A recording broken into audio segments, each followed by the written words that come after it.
Hello guys, स्वागत है आपका सिटीजन जी चैनल पर। और आज आप देखने वाले हो हाल ही में रिलीज हुई found footage horror anthology VHS 85 का ब्रेकडाउन, जो कि VHS फ्रेंचाइज की छठी मूवी है। और टाइटल से ही पता चल रहा है कि इसकी सारी टेप्स बेस्ड होंगी 1985 में। तो अब ज्यादा देर ना करते हुए जल्दी से स्टोरी स्टार्ट करते हैं।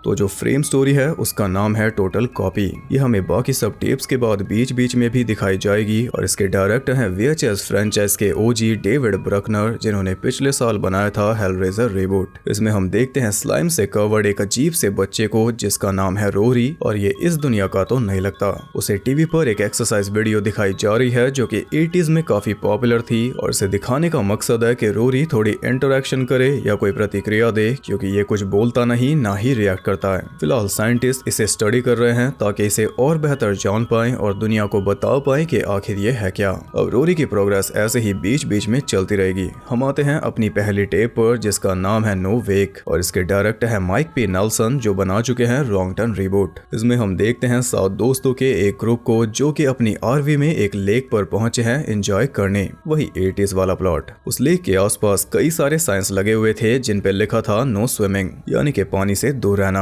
और लेक का नाम क्लियर नहीं था, पर देखने में लग रहा है लेक इविल। लेक के किनारे पर एक मरी हुई गिलहरी पड़ी थी, वो भी काफी बुरी हालत में, लेकिन पलक झपकते ही वो गायब हो गई। अब जो कपल था वो तो कैंप पर ही रुक गया ऑब्वियस रीजंस की वजह से, और बाकी पांचों बोट में बैठकर चल दिए वाटर स्कीइंग करने। बारी बारी सभी पानी में उतरे सिवाय केविन के, जो कि बोट को चला रहा था, और उनके पास एक छोटी सी वाटर गन भी थी।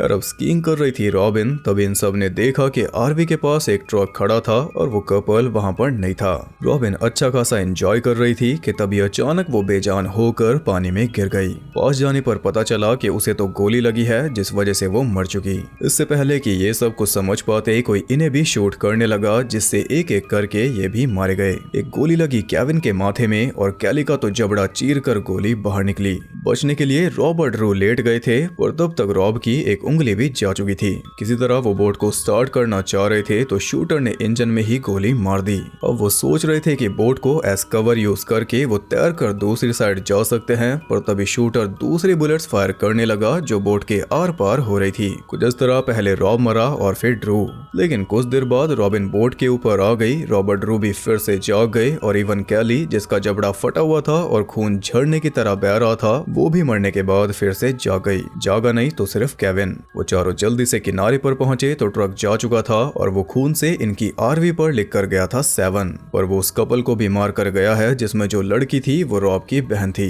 पर ये कपल भी फिर से नहीं जागा।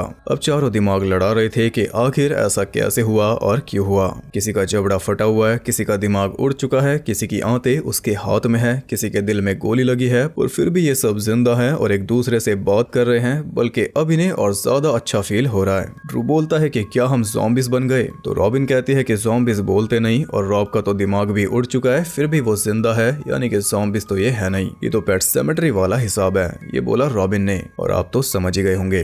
खैर आखिर में वो इस नतीजे पर पहुंचे कि उनके फिर से जिंदा होने की वजह है लेक का पानी। ना तो वो कपल पानी में गया और ना केविन, इसलिए तीनों डेड हैं, पर ये चारों गए थे इसलिए ये फिर से जिंदा हो गए। और यही सेम हुआ था उस गिलहरी के साथ, इसलिए आसपास इतने सारे बोर्ड्स लगे हैं कि पानी से दूर रहना। खैर अब जो होना था वो तो हो गया, अब ये कुछ कर नहीं सकते सिवाय बदला लेने के। कैमरा में उस ट्रक की नंबर प्लेट आ गई थी जिसके जरिए ये उस शूटर तक पहुंचेंगे और उसे मारेंगे नहीं, बल्कि उसका वही हाल करेंगे जो उसकी वजह से इनका हुआ। ये थी पहली टेप, और अभी बने रहिए क्योंकि पिक्चर अभी बाकी है।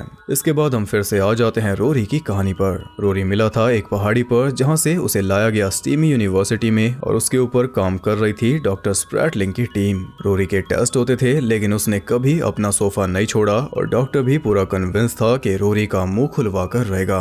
इतना हम खोलते हैं अगली टेप जिसका नाम है गॉड ऑफ डेथ। इसकी डायरेक्टर है गिगी सॉलगरेरो, जो डायरेक्ट कर चुकी हैं इनटू द डार्क और द पर्ज टीवी सीरीज के एपिसोड्स। इसमें हम देखते हैं न्यूज एंकर लूसिया को, जो कि अपना मॉर्निंग शो स्टार्ट कर रही थी, और आज डेब्यू करने वाली है गैब्रिएला, जो कि पहले दिन मैक्सिको की गलियों से रिपोर्टिंग करेगी, जिस वजह से वो काफी परेशान है। उसकी बारी आती है तो वो बताती है कि मैक्सिको में कई सारी पुरानी बिल्डिंग्स हैं जिन्हें हमने आज तक प्रिजर्व करके रखा है और हमें इस बात का गर्व है। इन्हीं में से एक बिल्डिंग के अंदर है इनका स्टूडियो, जिसमें बैठकर लुसिया बाकी न्यूज कवर कर रही थी कि तभी अचानक वो पूरी बिल्डिंग हिलने लगी क्योंकि काफी तेज भूकंप आ रहा था। लुसिया ने फिर भी शांत रहने की कोशिश की, लेकिन तभी छत उसके ऊपर गिर गई, जिसके नीचे वो क्रश हो गई। बिल्डिंग के कोलैप्स होने से पूरा न्यूज क्रू मर चुका था, बचा था सिर्फ कैमरामैन लुइस। रेस्क्यू वर्कर्स ने आकर उसे मलबे से बाहर निकाला और लुसिया की हालत तो देखने लायक थी नहीं। अब उन्हें लुइस को बाहर निकालना था, लेकिन तभी फिर से भूकंप आ गया और बाहर भी पूरी तबाही मची हुई थी। उन सब ने बाहर निकलने की कोशिश की, लेकिन मलबे की वजह से रास्ता बंद हो चुका था और जल्दी ये पूरी बिल्डिंग गिर जाएगी। सभी पैनिक कर रहे थे कि तभी बिल्डिंग हिली और 3 सरिये यावियर नाम के रेस्क्यूअर के आर पार हो गए। अब बचने वाला तो वो था नहीं, इसलिए वो बोल रहा था कि मुझे मारकर मेरी सफरिंग खत्म करो। तो कार्ला ने क्रोबार उसके सर में घुसाकर उसे मार डाला और अब बचे कार्ला, लुइस, एडी और मिगल। एक वेंट से होते हुए वो एक ऐसी जगह पर पहुंचे जहां से एक संकरा सा रास्ता जा रहा था। उसके अंदर से निकलकर वो पहुंच गए एक प्राचीन केव में, जहां की दीवारों पर प्राचीन पेंटिंग्स बनी हुई थी और दीवारों के अंदर थी कई सारी इंसानी खोपड़ियां। वहां पर बीचों बीच एक स्टैचू था एज़टेक गॉड मिक्तलान का, यानी कि गॉड ऑफ डेथ का। तभी अचानक एडी पोजेस हो गया और उसने खुद ही अपना पेट फाड़कर अपनी आंतें बाहर निकाल ली। फिर उसने क्रोबार घुसा दिया मिगल के गले में और उसके खून की बलि से मिक्तलान खुद वहां पर आ गया। आते ही वो एडी का दिल निकाल कर खा गया। फिर कार्ला भी पोजेस हो गई और लुइस का दिल निकाल कर उसने ऑफर कर दिया मिक्तलान को। फिर वो बिल्डिंग कोलैप्स हो गई और भूकंप भी रुक गया। इसके बाद हम देखते हैं गैब्रिएला को, जो पहले दिन बाहर रिपोर्टिंग करने से परेशान थी, लेकिन इसी वजह से उसकी जान बच पाई। अगर अंदर होती तो ये भी मर जाती। खैर वो बताती है कि आज का दिन 19 सितंबर सबको हमेशा याद रहेगा और सच में ये दिन सबको हमेशा याद रहा, क्योंकि 19 सितंबर 1985 में मैक्सिको के अंदर एक भयानक भूकंप आया था जिसमें कम से कम 5000 जानें गई थी। ये थी सेकंड टेप। अब फिर से आ जाते हैं रोरी पर। कुछ टाइम बाद डॉक्टर को पता चला कि रोरी किसी का भी रूप ले सकता है, लेकिन अपने स्लाइम के अंदर। इससे पता चलता है कि शायद वो कोई बच्चा है ही नहीं, बच्चे का भी रूप उसने लिया होगा। और डॉक्टर को ये बात समझ नहीं आई, वो तो रोरी के फर्स्ट मंथ का बर्थडे मना रहा था। इसी बीच हम इंटरव्यू देखते हैं डॉक्टर ग्रेसन का, जो कि डॉक्टर स्प्रैटलिंग की टीम का हिस्सा थी, लेकिन बाद में इसने क्विट कर दिया था। यानी कुछ तो ऐसा हुआ होगा, वो हम जानेंगे अगली बार। फिलहाल आते हैं अगली टेप पर, जिसका नाम है टेक्नो गॉड। इसकी डायरेक्टर है नताशा केरमानी, जो बना चुकी हैं लकी। इसमें हम देखते हैं एडा नाम की लेडी को, जो कि एक थिएटर में परफॉर्म कर रही थी एक छोटी सी ऑडियंस के सामने। वो पूछती है कि क्या आप गॉड को मानते हो। फिर बोलती है कि गॉड मर चुका है, हमने गॉड को मारकर उसे रिप्लेस कर दिया एक नए गॉड से, और वो है गॉड ऑफ टेक्नोलॉजी। आज की दुनिया जिसे पूछती है। फिर वो एक वीडियो प्ले करके दिखाती है जिसमें एक आदमी अपनी इन्वेंशन दिखा रहा था। उसने एक ऐसा डिवाइस बनाया था जिसे पहनकर कोई भी डिजिटल वर्ल्ड को फील कर सकता है। जैसे हाथ में ग्लव्स पहनकर हम डिजिटल वर्ल्ड में कोई कॉफी का कप उठाकर उसे फील कर सकते हैं। और एक हेलमेट भी है जिसे उसने नाम दिया है आईफोन इंटेंशनली। उसे पहनकर हम डिजिटल वर्ल्ड को एकदम पास से देखकर फील कर सकते हैं, यानी कि अगर कप को उठाओगे तो उसे फील भी करोगे और देखोगे भी। इनके अलावा एक फुल बॉडी सूट भी है जिसे पहनकर आप खुद उस दुनिया में जा सकते हो। तो एक साथ आप 2 दुनिया में जियोगे, एक रियल दुनिया और एक डिजिटल। खैर वीडियो खत्म होने के बाद एडा ने खुद उस डिवाइस का यूज किया। हेलमेट पहना, ग्लव्स पहने और फुल बॉडी सूट भी पहना हुआ था, जिससे वो पहुंच चुकी थी डिजिटल वर्ल्ड में और वो मिलना चाहती थी टेक्नो गॉड से। उसे लग रहा था कि ये गॉड अभी तो पैदा हुआ है, इसलिए अभी तो बच्चा होगा, और जो कुछ वो देख पा रही थी वो हमें भी दिखाई दे रहा था एक स्क्रीन में। टेक्नो गॉड को जगाने के लिए वो कुछ मंत्र बोलने लगी जो काम भी कर गए। वो गॉड उसके सामने आ चुका था, लेकिन वैसा नहीं था जैसा उसने सोचा था। गॉड तो दयालु होते हैं, लेकिन वो जरा भी फ्रेंडली नहीं था। उसने एडा के ऊपर अटैक कर दिया और जो कुछ उसके साथ डिजिटल दुनिया में हो रहा था वही सेम हो रहा था रियल दुनिया में। डर के मारे उसने ग्लव उतारा तो उसका हाथ ही गायब हो गया, यानी कि उसी दुनिया में रह गया। और ये तो सोचा ही नहीं था, बस लेने का सोचा था, देने का नहीं। गॉड उसे नोच रहा था, जिसका असर पूरी ऑडियंस भी देख पा रही थी। तो वो जल्दी से हेलमेट उतारने का ट्राई करती है, लेकिन वो नहीं उतरा और तभी एक हाथ मार के गॉड ने एडा की पूरी टांग ही अलग कर दी, जिसके बाद वो स्टेज पर पड़ी हुई तड़पती रही। लेकिन ऑडियंस तो तालियां बजा रही थी, क्योंकि उन्हें ये एक्ट का पार्ट लग रहा था, जबकि एडा की जान जा रही थी। कैमरामैन ने पास जाकर उसका हेलमेट ऊपर किया तो पता चला कि उसका ब्रेन और हेलमेट दोनों मर्ज हो चुके थे। ये थी थर्ड टेप। अब हम देखते हैं कि रोरी के अंदर से एक टेंटिकल बाहर निकल आया था जिसके ऊपर 2 कांटे थे। इस टेंटिकल का नाम रखा गया फीलर क्योंकि शायद वो उसके थ्रू फील करता है। और अब हम देखते हैं 4 टेप जिसका नाम है एम्ब्रोसिया और इसके भी डायरेक्टर है माइक पी नेल्सन। इसमें हम देखते हैं रूथ नाम की एक टीनेज गर्ल को जिसके घर में एक फैमिली गेट टुगेदर चल रहा था और रूथ की वीडियो बना रहा था उसका कजन जेम्स जो कि फैमिली का सबसे बड़ा लूजर है। वो घर से बाहर जाती है तो एडम नाम का बच्चा उस पे वाटर गन से पानी डाल देता है और सेम ऐसे ही वाटर गन हमने देखी थी सबसे पहले टेप में क्योंकि ये उसी टेप का अगला पार्ट है। वही सेम ट्रक इसके घर के बाहर खड़ा है। रूथ एडम से पूछती है कि ये गन तुम्हें कहां से मिली तो वो बताता है कि एक आरवी में एक लेडी आई थी उसने दी और आरवी वहां से जाते हुए भी हम देख पाए, यानी कि वो चारों यहाँ पर आए थे।